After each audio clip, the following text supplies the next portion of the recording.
God's amazing grace. Man created for God's glory. December 2nd.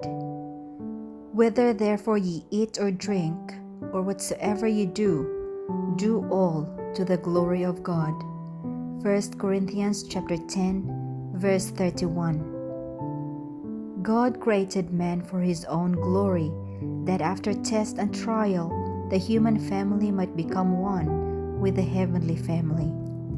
It was God's purpose to repopulate heaven with the human family if they would show themselves obedient to his every word. Adam was to be tested to see whether he would be obedient as the loyal angels or disobedient. If he stood the test, his instruction to his children would have been only of loyalty. His mind and thoughts would have been as the mind and thoughts of God. God made Adam after his own character, pure and upright. There were no corrupt principles in the first Adam, no corrupt propensities or tendencies to evil. Adam was as faultless as the angels before God's throne. These things are inexplainable, but many things which now we cannot understand will be made plain when we shall see as we are seen, and know as we are known.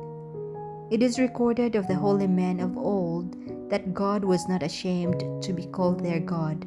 Hebrews 11 verse 16. The reason assigned is that instead of coveting earthly possessions or seeking happiness in worldly plans or aspirations, they placed their all upon the altar of God and made disposition of it to build up his kingdom.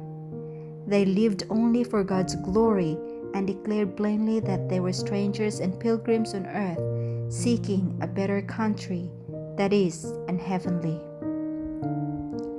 Their conduct proclaimed their faith. God could entrust to them his truth and could leave the world to receive from them a knowledge of his will. But how are the professed people of God today maintaining the honor of his name? How could the world infer that they are a peculiar people? What evidence do they give of citizenship in heaven? Puritan plainness and simplicity should mark the dwellings and apparel of all who believe that solemn truth for this time.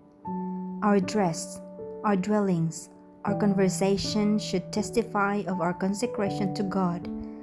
What power would attend those who thus evinced that they had given up all for Christ?